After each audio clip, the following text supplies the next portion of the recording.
Start again. Why not? That was cute. Where? All right, well, I'll just leave it then. But anyway, Shelly has agreed to join us for a little discussion today as part of this Pain Summit online. And she's a Canadian physiotherapist, yoga therapist, author, speaker, and educator with over 20 years experience integrating yoga into rehabilitation and wellness care.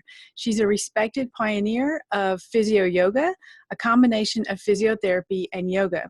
She guest lectures at medical colleges. She teaches yoga at yoga therapy schools. She does training. She speaks internationally. And she's a pain care yoga trainer and has contributed to book chapters and is co-editor and co-author of the textbook Yoga and Science in Pain Care, which just recently came out. And she has extensive training in yoga therapy in numerous specialty areas with which she maintained. Oh, sorry. I had cut something, but you'll read a lot of this on her page. She's got a lot of accolades, but I just want to add that she does maintain a clinical practice in Sylvan Lake, Canada. And so welcome, Shelly. Thank you so much again for joining us. And you speak a lot about compassion in healthcare. And firstly, at the beginning, when we're talking about words and what they mean, can you describe the definitions of empathy and compassion? Okay. Ooh, that's a good one to start off with. So actually, there's no one agreed upon definition. So this is kind of a big can of worms you opened, which is good. That's good to know that there's not one agreed upon definition. But the Oxford Handbook of Compassion Science, which I have here, I'm going to show it because it's an amazing book if anyone's interested. And it's all the leading the leading compassion researchers. And they do have a working definition in that book that they use. So compassion, according to that book and some other areas, is basically the ability to recognize that somebody is suffering with the motivation and desire to alleviate that suffering. So that's one definition, but sometimes compassion can be seen as just a feeling, an emotion, or a motivation or like a behavior. But there's another definition of compassion, which is from Joan Halifax that I really, really like. And she talks about compassion being more of an emergent outcome. It's more like a compassionate wisdom. So it's a response that happens due to all of these other factors that are at play that are non-compassionate elements. Mm. It's still in essence something that you do, right? So it's first you have to recognize the suffering, and then you have to actually have the motivation to alleviate the suffering and actually take action. So it's not just a feeling, but what Joan Halifax does, and she's an anthropologist, ecologist. Zen Buddhist teacher. I really like how she has this model of compassionate wisdom.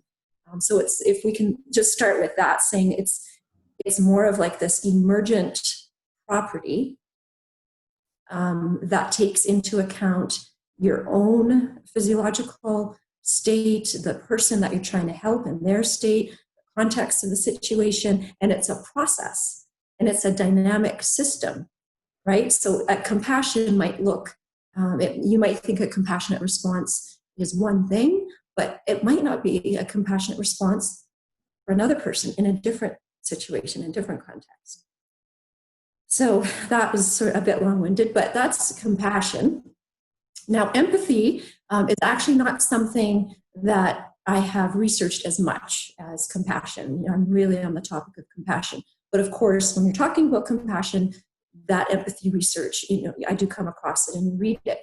So there's many different kinds of empathy. And again, there's no one agreed upon definition, but we could be talking about emotional empathy or cognitive empathy, behavioral empathy, social empathy. So it depends what we're talking about here. But when we look at, in relationship here to like what I'm talking about is compassion and pain care. and compassion training for healthcare providers, and self-compassion for the person in pain, and self-compassion for us as the healthcare provider. When we're looking at that and we compare it to empathy training, that's where I think it gets really interesting, where we can see that empathy and compassion, they do differ neurobiologically. So if we're looking at emotional empathy, that's that sense that you can actually put yourself in someone else's shoes and that you can take on or feel what they're experiencing. So if you tell me some news, some really happy, exciting news that I can relate to, maybe it's a similar situation, I can really empathize with that. Or you're telling me your story of suffering. Let's say you just lost a pet, and I can resonate with that, and I can actually really feel and take on some of those emotions because I lost a pet as well, or something similar. So empathy, that's like the emotional empathy, and neurobiologically, those are very different. What the research is telling us through different fMRI studies, if you do, compassion training versus empathy training. So I'll maybe just stop there. I feel like I want to, but let's just say, to summarize, compassion is that you can recognize that someone is suffering, including yourself, and then you have the desire and the motivation to alleviate that suffering, whether it's for someone else or for yourself. Whereas empathy is more like taking on that same feeling as someone is having, and that would be the emotional empathy part. Okay. Yeah, I just think it's good to, define what we mean by terms, which of course doesn't sound like it's too easy in this case, but just so that, because I actually just had a discussion with Corey Blickenstaff, and we were discussing how people confuse model with theory. And so that's why I just kind of wanted to lay that out, Yeah, it's important. Mm-hmm. Mm-hmm. We can be on it's the same important. page. Mm-hmm. And what's interesting is you mentioned there's compassion training and empathy training, but yet I've never heard of that. Like, it sounds like it's something that maybe if you're going to practice meditation or something, you might learn about. But how does that fit into, physical therapy training? And do they have courses for physical therapists, or how can we help physical therapists with that? Because that is an important part of working with people in pain. It is, and that's part of why I'm doing this work that I'm doing, is to get the message out that, first of all, that compassion is important. But I think most people understand that compassion is a good thing. Like, I think we need to really spend time. It might be time wasted trying to convince people that compassion is a good thing. But what I find interesting is that the value and the benefits of compassion, of providing compassionate care for people in pain, or in any healthcare setting, and also the healthcare provider learning about self-compassion, and the person in pain learning about self-compassion. We do have some research on all the benefits, and they're quite impactful, and it's looking very promising. And so, to your question, actually, no, like we don't have like specific compassion training in physical therapy. And I obviously, I'm not another healthcare provider, so I don't know what other curricula involve, but I can say with confidence that I don't think there are compassion trainings in these different healthcare settings or different healthcare curricula. But I think what's missing is this idea that we know that compassionate care is important, and we know that it has benefits. Yet we're not taught on how to provide compassionate care without burning out. And we have these misconceptions often that we have to put up these barriers and kind of close off. Because if we provide too much compassion, and if we have too much compassion, we can fatigue from it, or we can actually burn out. And what the research is showing is that actually that's not the case at all. Oh, so we have a fear of burning out, but the evidence shows that it doesn't cause us. It doesn't contribute. Actually have evidence that supports that providing more compassion and compassionate care can prevent against burnout. Oh. It can actually mitigate burnout, and it can help foster emotional resiliency in the healthcare provider. And that's a myth, that's a misconception that I think we have in the healthcare world, is that we have to harden our hearts and have this detached sense of, not getting too compassionate, because we might have this compassion fatigue. But this is part of what I get excited about when I talk about the difference between empathy and compassion, because what a lot of the research is showing us is that it's more, what we think is that it's more empathic distress. So that's when we take on the person suffering emotionally, and we don't have those boundaries. And then that has been showing to lead to more of this empathic distress, or this fatigue, or this emotional exhaustion or burnout. Whereas the compassion training, and there's several different trainings out there. So there are trainings out there to answer your question. They're just not the healthcare curricula, but there are continuing education courses. I mean, I do, that's some of what I do, but Joan Halifax has a course that's specifically for healthcare providers on compassion training. And I can leave resources at the end here. There's a list of compassion-focused trainings and different compassion trainings out there around the world.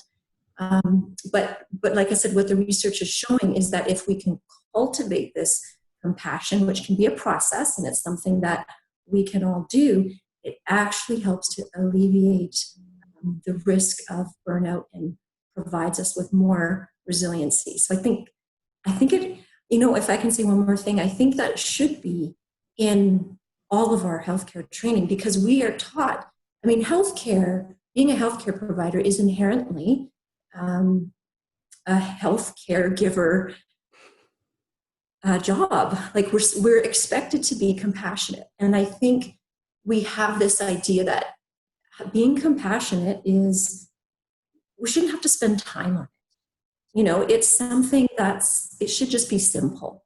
Just be kind, don't be a jerk. Right? It's just simple. Mm-hmm. But it turns out that it's not. And when we're expected to listen to people's stories day in, day out, 20 people a day, and yet we're not trained on how to do that without burning out. So we find our own ways and our own strategies, which we detach, and then that shows that can actually lead to even more burnout. Yeah, and that's actually how I got burned out from the massage profession. It wasn't the physical work.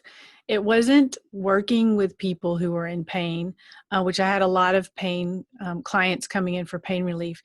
It was meeting each person where they were and listening to them and being present in the moment. That's what got me burned out, because that takes a lot of energy to be present. And of course, I wasn't always perfect, but I really, my mind started to wander, anything, I was very firm about bringing it back in. And I like how you talk about, it's not the compassion that burns out, but it's maybe more the empathy where you're bringing stuff in. Because I would notice that with my clients is that I was very good about not taking on their problems, I didn't worry about them, after the session was over, that was it. But yet at the same time, when they described a painful experience, I could look at them and feel that they were suffering, so that was obviously the compassion portion of it. But yeah, there is something about being present for so many different people a day and then so many days a week that, it does. And even though I was doing all the, healthy meals, vacations, continuing education, hobbies, breaks, Yeah. And it's complex. And that's why I love this discussion that, offering a compassionate response is not just a simple act. Like I said, it is a complex process. And interestingly enough, one of the components of having a compassionate response to emerge is being fully present. So it's interesting how, to listen to people's stories, and just what you said there is that it's that being completely present was actually exhausting for you. And this is something that, we could get into, but if you do, read that chapter that I wrote in the book, Compassion and Pain Care, I do go into this into more depth, into, that Halifax's model of enactive compassion. And so being fully present is an important aspect in order to provide a compassionate response. But then there's more to it than that. So which is where training would be helpful. That's what exactly. So we have to be present, and then there's other things I won't go into, but there's other steps, and having an intention and gaining insight. So you have a deeper insight into one's suffering, and then that affective domain, which means being in tune with your own physiological state and your own emotions, and then being able to self-regulate that. At the same time, you're gaining insight into the person's state, right, and their emotions, and then you can offer a better response. And when you say, well, that's exhausting, well, yes, but at the same time, that's our job. So then how do we do that? Because, our job is to be able to respond to people's needs and to listen. And we have to listen to understand, and we have to be fully present. So the compassion training, the last part of it is that engagement part, which is, okay, well, what's the response? And then part of that engaging part is Joan. I love Joan Halifax. But she talks about something. I think you're going to like this. She talks about therapeutic humility. And it's knowing that we, don't have control of the outcome and have all the answers. So when we're finished with each client, when we're finished working with each client, each person, we're done. You wash your hands, you do a little ritual. My work is complete. And you detach from the outcome. So you do your best. You offer compassionate response, which might be strategies, advice, but it also might be doing nothing, zipping up, listening, providing space for the person to experience their pain, validate their pain, right? So the compassionate response can look very differently. But then when we're finished, everyone does it differently, but, we can have a little ritual. I like to do it when I'm washing my hands, and you're done. And then the next person, you can meet them with a fresh perspective, a clean slate, if you will, and then you go through the whole process again for that compassion to emerge once again. And yeah, that whole process in and of itself might, be exhausting, but the alternate to block off and be hardened and to have non-compassionate care, that I don't believe is the right strategy. Mm-mm.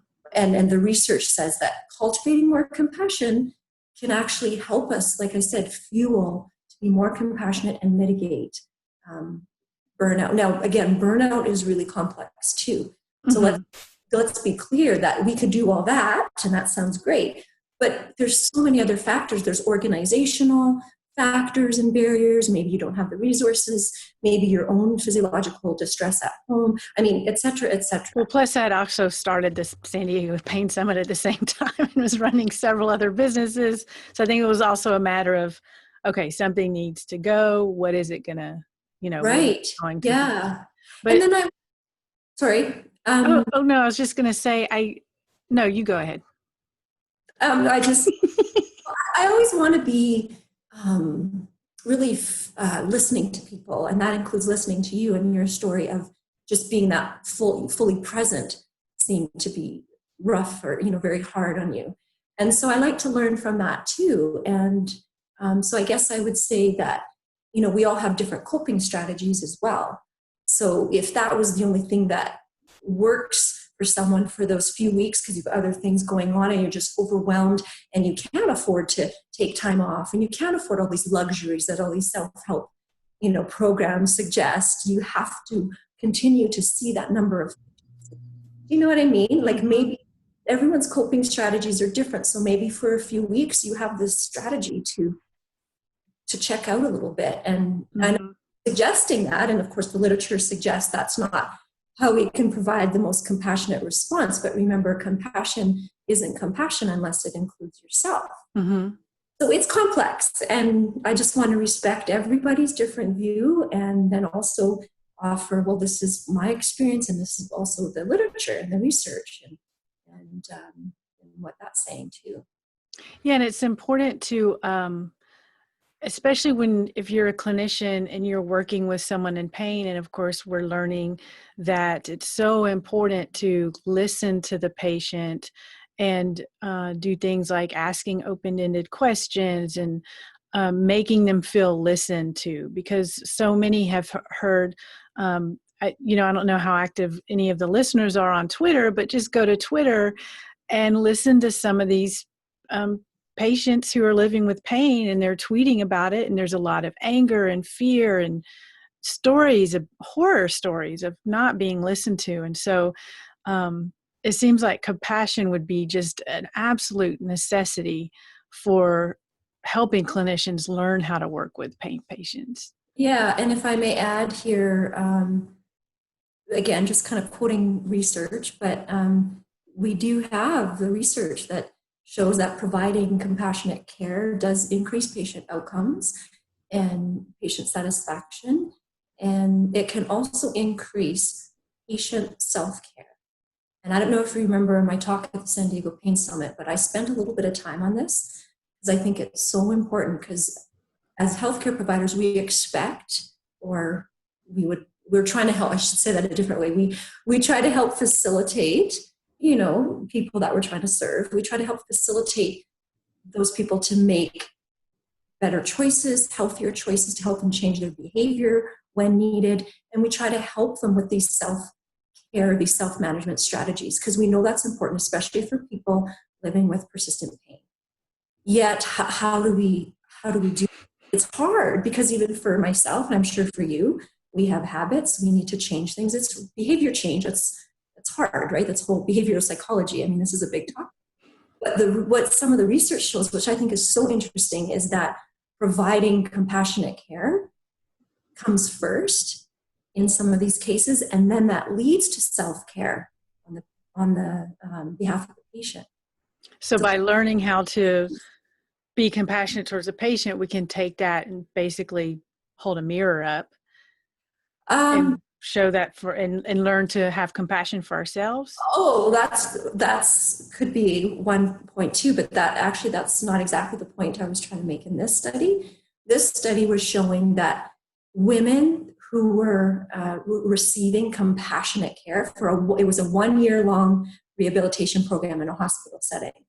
So women that were receiving compassionate care, that were feeling heard and listened to and valued, felt worthy, it was only then that they were able to make changes in their own self. Oh, okay. I see. Yeah. I see what you mean. Yeah. And it was really significant, and it was a qualitative study, and it was very measurable that these people that were suffering and living with chronic pain and other chronic illnesses were then able to take steps towards self-care only after they were finally showed true, genuine compassion. Like, isn't that a fascinating bit of research? Yeah, because I think we don't know things unless we're shown them. So we can't, and this is just a really weird story, something I learned when I was younger. But I remember when I was like 20 and I went to this festival, and somebody's car ran into somebody else's car and left a little dent. And the person who had been hit got out of their car, and they're like, who cares? Just a little dent. And I was like, you can respond that way? Like, I thought when someone hit you, you're supposed to call the police, you're supposed to fill out a report, you're supposed to do all this stuff. But I didn't know you could respond differently. Like I said, it's a silly story, but I just didn't know you could respond differently until I saw somebody else responding differently. And I was like, oh, I don't have to care about that if it's not that important. Well, that leads me into wanting to share with you that we have certain fears, blocks, and resistances to providing a compassionate response.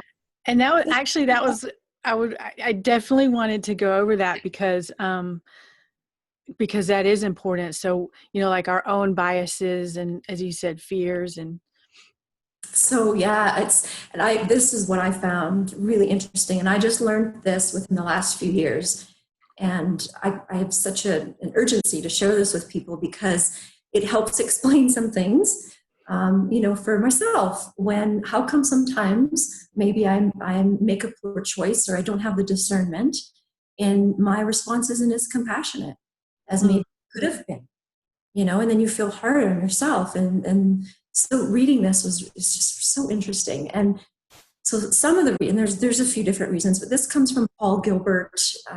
He's one of the compassion researchers that's in that handbook, and he's got a lot of different papers, so you can look him up if you're interested. But and we'll put his name on this page too. Yeah, okay, no, that's good. And so some of the things may be, again, just your own unmanaged personal distress. So if you are in generally a state of, let's just say, physiological imbalance or stress, and it doesn't have to mean be pulling your hair out, but you're just not in a nice, calm, safe, kind of really good feeling sort of state. It could be this underlying distressful in your life, to be less likely to respond in a compassionate way, because again, neurobiologically, we're wired to be compassionate, to have these social affiliative responses when we feel safe. So it could be just, the certain state. It can also be you might be overwhelmed by the situation. So in the case of the healthcare provider, you're just really overwhelmed by the person's story and stress. And we have research that shows the more complex and the harder it is for us to help, and what we don't know what to do, we kind of check out. And so maybe in the story that you shared, which is not silly at all, the person, without even consciously being aware, may just deep-seated overwhelmment and fear, like, oh my goodness, now what? And that person who maybe lacked that compassionate response deep down inside, maybe they were under the influence of some substance, maybe they are in financial distress, maybe, like, who knows, they might have a story that this would now be a huge cost to them. And it's not that they're sitting back and trying to figure that all out. It's just the response is, I'm not going to be compassionate about this. So it's basically what's going on in your own life. And then also you might be overwhelmed by the situation. And then this was interesting. So some people have the belief, we may have the belief, that a compassionate response is unhelpful. So if the only strategy that you've known your whole life, how you were raised by family or parents, maybe teachers, coaches, what seems to be a coping strategy for you to change your behavior is that self-critical, sort of tough love kind of tone. So you're used to this idea that self-compassion it's going to make you lazy, it's indulgent, and it's not going to work. You have this belief of that's not helpful. So that might come into play as well. And then there's other things like just the fear of the cost of caring for someone in that situation. And it's kind of similar to what I've already talked about, but the cost so again, let's go to the healthcare provider. There may be this fear that if I care too much, I'm going to burn out. Or if I give too much compassion, I'm going to burn out. So I better put the blocks up. Mm-hmm. I said there's a difference there. That's the empathy distress, or what Tanya Singer, another compassion researcher, coins as empathic distress, and not too much compassion. And then the other thing about another block for providing a compassionate response just in the healthcare setting is there may be organizational barriers. Mm-hmm. I mean, you might want to, but I mean, you have long hours, you don't have enough time with people, productivity standards, and maybe even like social pressures in your work. So there may be even the organization you work for doesn't have an environment that supports compassion. Mm-hmm. Remember Sharna Prasad at the San Diego Pain Summit? She was talking about how she lost her job from what the story she told us was from being very compassionate and providing a compassionate response, but it just wasn't seen as professional or whatever in that setting.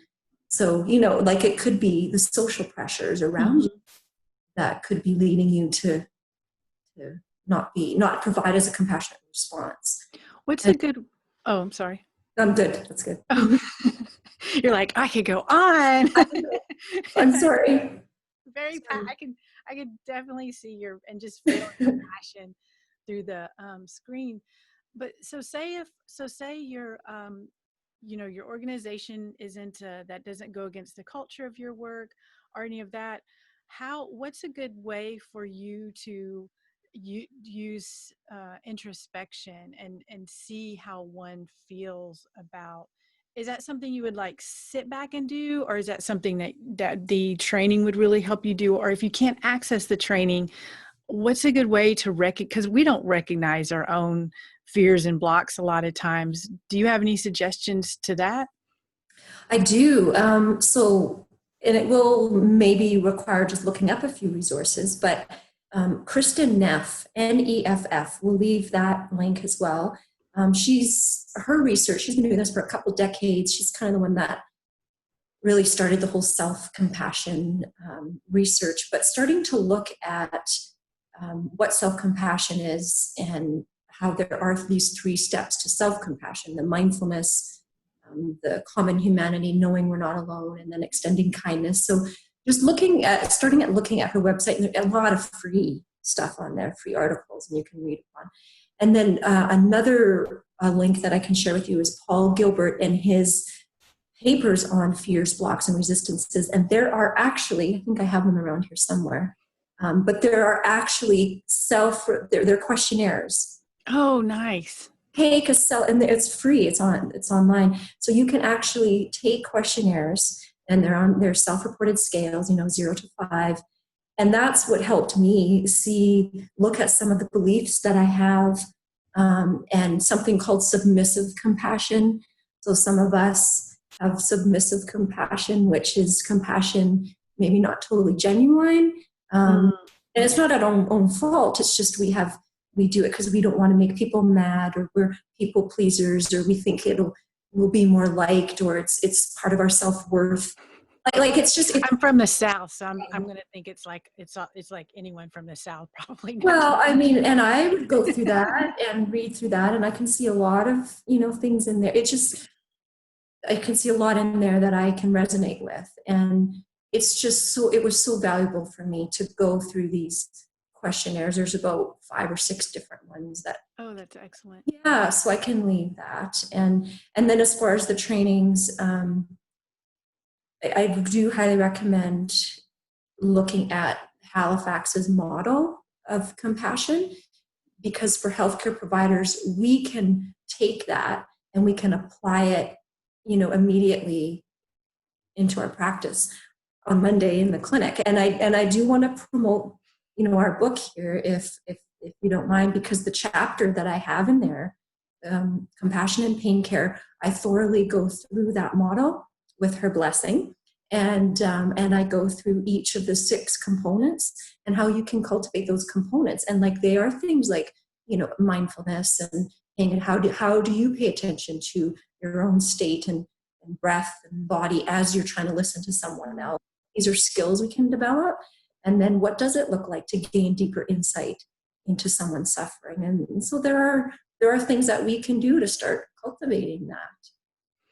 So on that note, what is something that, and we'll definitely we'll have the book linked, the website, everything will be linked, either to this page or your bio, how they have it set up. So on that note, what is something a clinician who's watching right now, if they're going to work, say when they're done watching this, or they're going to work Monday, what is something they can start doing to take away from this discussion and start doing now?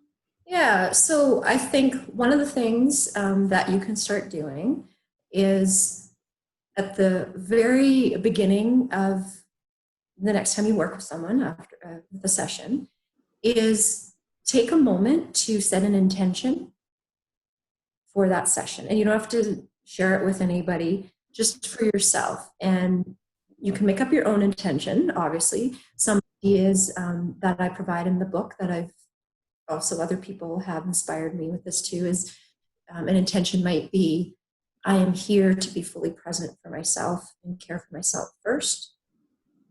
And I'm here to be fully present for the person in front of me. And how can I serve? Or I am here to serve. And maybe that's your little mantra. Stay present. How can I serve? Or I am here to serve. Sorry. Stay present. How can I serve? How can I serve? So just setting an intention can be powerful. And then just cultivating that full presence. I guess there's two things, and cultivating the full presence is checking with something for yourself. Like maybe it's your breath, or maybe it's feeling your feet on the ground or the chair on your legs. Like just, can you constantly kind of just be present and keep coming back to that? So that's, one little thing. I could give more, but you just asked for one. So Give one more if you want. Okay. So another thing that I would invite people to try is to check in with yourself when you're feeling maybe some dissonance or anxiety. So it goes in line with that being present, stay present, but start to watch, like when you're listening to someone's story, when you're working with someone, watch your, like the thoughts that go by without getting caught up in a story, but just, oh, okay, that's interesting. And then watch your physiological response. So it'll be interesting because there's been times when I'm listening to someone and I don't even have the thought, or I'm not aware of the thought or the judgment yet, but I can, all of a sudden, because I'm aware and present, I can feel something tightening and maybe feel some tightness in here. That's kind of where I gather a lot of my attention. Some people, they may feel it in the pit of their stomach, but you'll start to notice that you're having some responses and you don't have to analyze it or do anything about it. It's just starting to notice, and that helps you become present. And then for me, what that's led to over the years, now I can see a thought that goes by, and then it's a judgment. That person is telling me something and they're maybe going off, and then I can notice a judgment right away.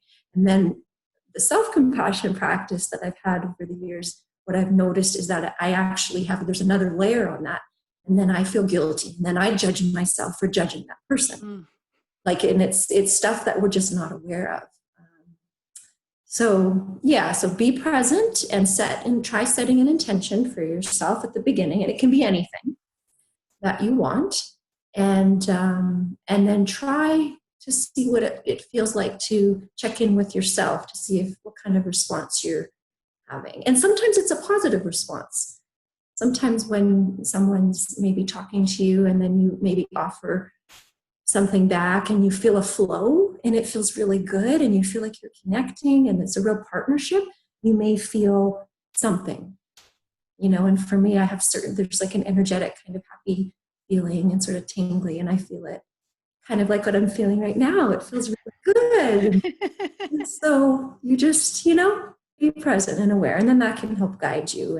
And like I said, the research is suggesting that this helps to not only help us provide a better compassionate response, but also help prevent our own burnout and provide more emotional resiliency.